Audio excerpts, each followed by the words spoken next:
So you can imagine, the Pfizers, the Mercks, the Eli Lillys of the world, largest R&D budgets on the planet for developing drugs, and yet it still takes upwards of a decade and $3 to $5 billion to get a drug through clinical trials.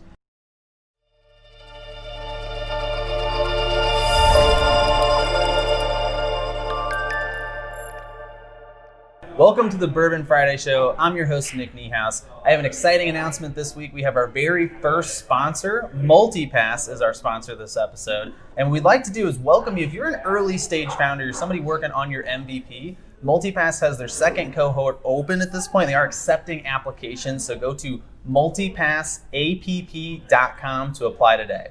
So today I'm talking to Dr. Chris Ho, who's the owner of Drug Design Methodologies. So Chris, welcome to the show. Thank you. Thank you for having me. Yeah, thanks for joining us. Honor and pleasure to be here. Great. I'm glad to hear that. Let's start out by just telling us a little bit about what you do. So my company, we write software for pharmaceutical companies. We predominantly work in the preclinical space. In other words, we work hand in hand with the medicinal chemists to help them improve some weak binding compound to make it ready for clinical trials. Okay. So yes, basically we try to streamline and make that pipeline much faster and hopefully cheaper in the long run for you and I as consumers of drugs. Interesting. Okay. Well, you are better educated and smarter than I am, so you're going to have to make sure you keep it simple for me today. But this is really interesting stuff. So let's start out with the drug kind of design process, right? Because I know this is both extremely expensive and takes a really long time, right? So you can imagine,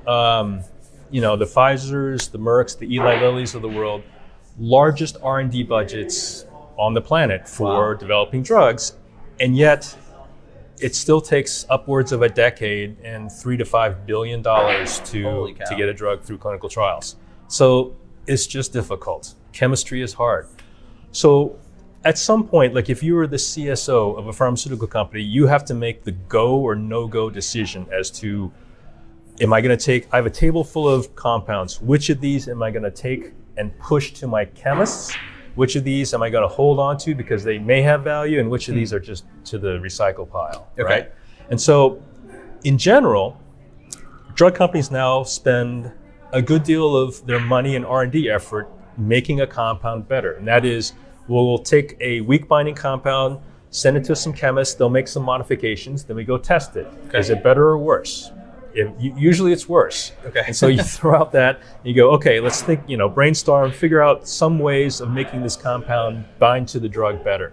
You can think of it in a very high level sense of designing keys to fit locks. That's the analogy everyone learns in college biochemistry. So essentially you're trying to swap out tumblers to make it bind and interact with some protein to either inactivate this or make it work better. Some modulation of this protein with a key.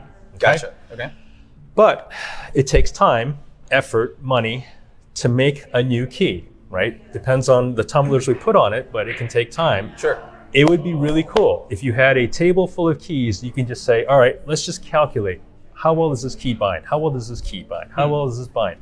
So essentially you could a priori determine which of these compounds are the ones that have the best opportunity to be good drugs. You concentrate your resources on those, and hopefully you get the drug way faster, and you have not wasted billions of dollars. Well, that would be wonderful. So I mean, at this point in time, is this kind of predominantly a guessing game? Are they mostly currently picking kind of random keys, or is there some sort of guidance already? I mean, how does it currently work? I mean, there is software on the market that does it, but companies will pay lots of money for semi-mediocre results. The reason is mediocre is still better than nothing. Right? Anything that can tick your odds in your favor to make it, instead of $4 billion, it's $3 billion. You still saved $1 billion, right? So, but a lot of it up until now is through the chemist's intuition. A good medicinal chemist still beats a strong computer algorithm just because they have a lifetime of experience. They're also the ones that are making the thing, so that they know, there's a lot that goes into designing what tumblers to put on. First and foremost, can you make it? Second, does the does the company have IP? Like certain tumblers, the company has IP protection on. So you want to use that because then this drug is fully protected by your company's so IP. Right. As well. Okay. Right. So there are numerous factors that go into it. And then, of course, the big factor is does this drug counter the biochemical mechanism of the disease process? Okay. That's by far the hardest thing, actually, because you can imagine if you're spending $3 to $5 billion on a drug and you actually pick the wrong target, that's a big waste of money. Yeah. Right? I mean, does that happen? It happens all the time. Really? Wow. Unfortunately, that's like all the recalls, all the drugs that drop out of clinical trials way late. Yeah. A lot of times, most often, it's because the drug is not efficacious. It does not either does not solve the problem, or it has too many side effects. And that's usually because it's binding to some other target. Okay? Gotcha. Okay. So to circle back, what our software does is we try to calculate how well the drug is going to bind to the molecular target ahead of time using just rote physics models, and hopefully give the scientist a better handle on which ones they should do. To help them pick ahead of time. Yep. So this is obviously very complex science, right? So what kind of computational processes are we talking about here? How does that work? So in layman's terms, of course, right? As we had discussed earlier, these are brutally difficult and big calculations, okay? And so the Nobel Prize was awarded for the technology in our field in 2013. Okay? And even at that time, a calculation using these principles would take weeks. Really? Okay? Wow. And so that's a little bit too long to wait for an answer. Granted, if it's the ultimate answer, you'll wait that long, but chances are it probably isn't. Sure. So and just to pause on that for a second, I mean, so as you're running this test, what's the question you're answering there? You're trying to see how well does this drug bind to the target? Okay, so that's you're the testing answer. the theory that you're just hoping it's literally going to do what you want, but a lot of times it says you no, just it doesn't. Go pick another one. You just get a number out. Gotcha. And that number is better or worse than another derivative of this drug that you currently is your best guess. Okay, right? Makes sense. So literally overnight, scientists in our field, and to be fair, in a lot of fields, co-opted graphical processor units, GPUs, video cards, if you would. Sure. The cards that you and your kids or whatever play video games on. So we're all using these already. Exactly. And the thing is, they've gotten so fast, so quick, they're literally 20 to 40 times faster than the computer that they sit in. Oh my gosh. So scientists realize, why aren't we taking advantage of that computational power? Why aren't we writing our programs for the graphics cards? And you can't just, it's not that simple. Like I make it sound like, well, why didn't we do this before? Well, first and foremost, graphics cards have kind of exploded in the last 6 years. And it takes effort to modify your code because these graphics cards are designed, they're basically really, really fast matrix operators. Sure. They do one task really quickly, and that is matrix operations to take whatever game you're playing and throw it up on your high-res monitor. Sure. Okay. But if you can adapt your algorithm, you've got something that can run 20 to 40 times faster. Wow. And so literally when that first GitHub dropped where scientists could download this new code and try it, they were just like what would normally take 2-3 weeks just happened overnight. That's So incredible. that kind of opened the realm of our field. Like Gotcha. Made it all happen. So before that happened, it was just, I mean, you might get the right guess, but like I said, it was taking so long, forever. It just didn't really make sense. And the other thing is you couldn't iterate. Like in order to make something better, you have to take shots on goal, figure out where you screwed up, and then fix it. Sure. Well, if it takes 3 to 4 weeks to take a shot on goal, you're not going to fix it very quickly. True. But now if you can do things overnight, then you can immediately, the science progresses so much farther, much faster because you can take shots on goal. That's incredible. Okay. Yeah.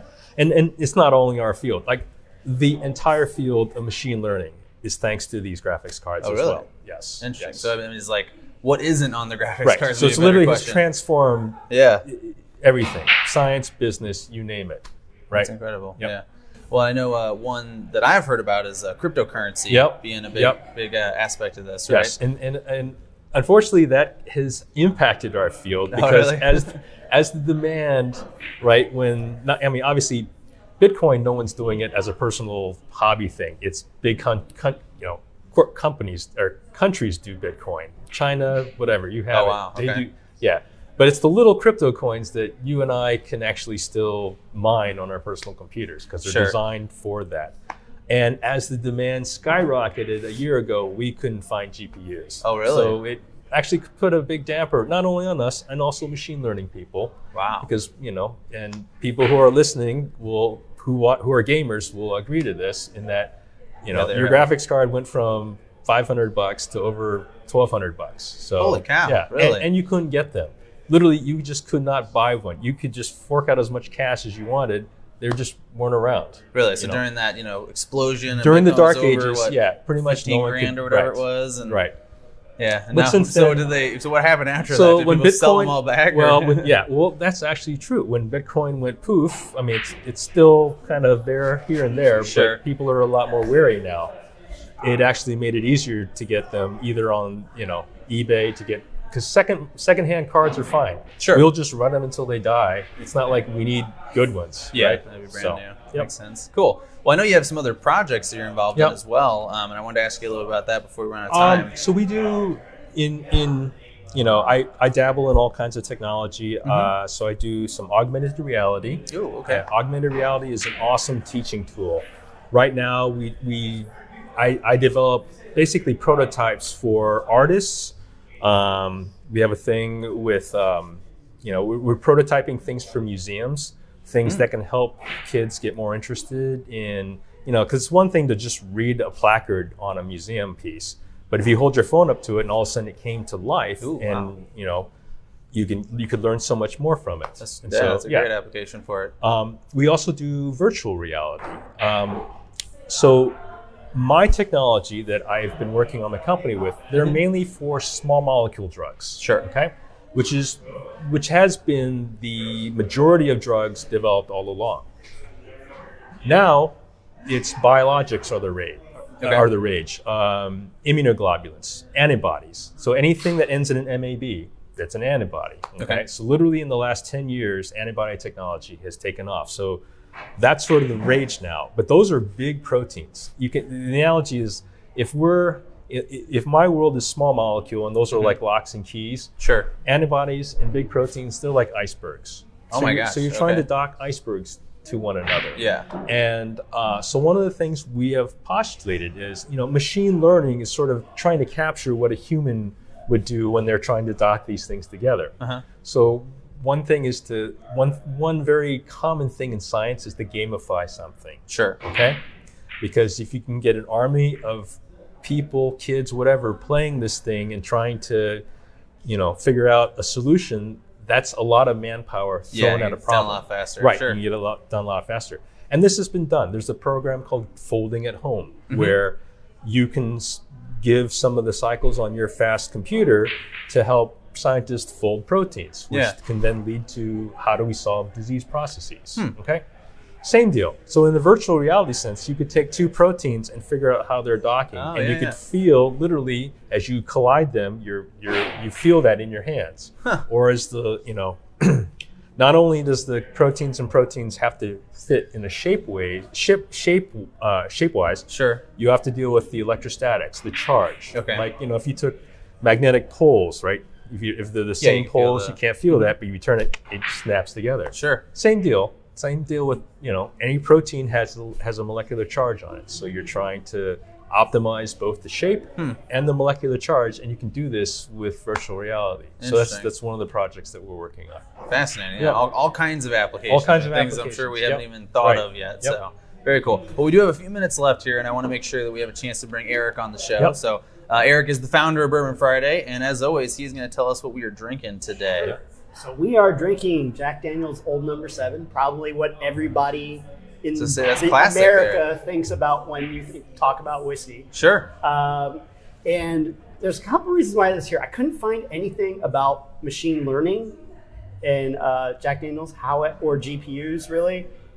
However, it's Brown-Forman, so they're definitely doing machine learning. They're one of the largest companies in the world. So one of the reasons is Jack Daniel is owned by Brown-Forman. That was started by George Garvin Brown, who was pharmaceutical sales. He's the guy that came up with sealed glass bottles. And they made it through Prohibition, selling medicinal bourbon. But in addition to that, the most recent thing is because you are in AR, do some work in AR and VR, they have a AR app that will work with every single size of Jack Daniel's Old Number 7 from the 50 milliliters all the way up to the 175. That you can go and point the app and it will tell you like 3 different stories. It will fold out in the app and show you the whole representation of the distillery and tell you a story about the actual bottle. Wow, very cool. And next week, I hope I don't bring another Brown-Forman bottle because that's what we've had for the last 3 weeks. Okay, well, I got to find something else. Got to try and find something else. The family, but they make it a lot easier because they're so big. Yeah, of course. There's all kinds of options. There are plenty of, they'll make more. Exactly. Cool.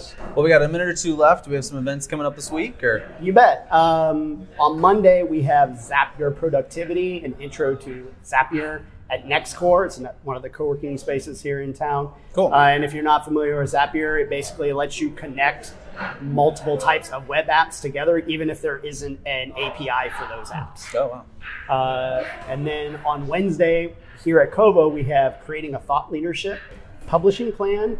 And that's going to be with Return to Your Power and really going over like how you get published, how do you write, all of these different things to help you actually become a thought leader if that's something you're interested in.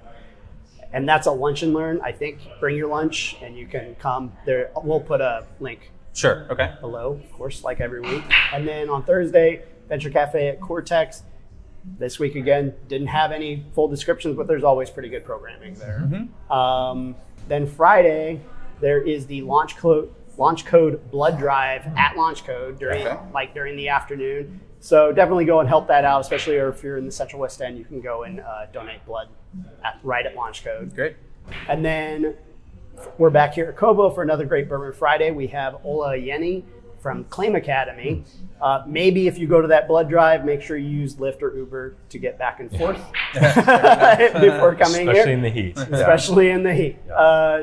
And what Claim Academy does is they have Java and .NET C# boot camps, or coding boot camps. I think they're 12 weeks. And they do those across the city, as well as they have some shorter developer programs and sort of career development and that kind of thing. And the other thing that we want to mention here is applications are now open for the fall 2019 cohort for Square One and Bootcamp. And that's really, again, very early stage startup trying to like work from your idea into an actual business. Very cool. All right. Well, good stuff as always, Eric. Thank you for joining us. Appreciate it. Chris, fascinating conversation. Thank you so much for joining us. It's been a pleasure. Yeah, excited to see some of this stuff as it comes out over time. Thank you. And then for you, those of you tuning in, we do want to thank again MultiPass for sponsoring us this week. And again, if you're an early stage venture at that MVP stage, make sure you check out multipassapp.com, which the applications are open for right now. I'd like to thank Kovo for hosting us here every single week. Thank you, EQ, for streaming us through your Facebook page. And finally, of course, I'd like to thank Vanessa Lobo, my business partner at Connects Marketing, for always producing our show and making us look as good as we possibly can. So we definitely appreciate that. Thanks for tuning in and joining us again next Friday at 4:30 for the Bourbon Friday show. We'll see you then. Hey, thanks for watching. We truly hope you enjoyed it. Please like and share this episode. And if you haven't yet, hit that subscribe button. It really helps us out. To stay up to date, follow us on social. We are at Bourbon Fridays on Facebook, Twitter, Instagram, LinkedIn, and TikTok. See you next time.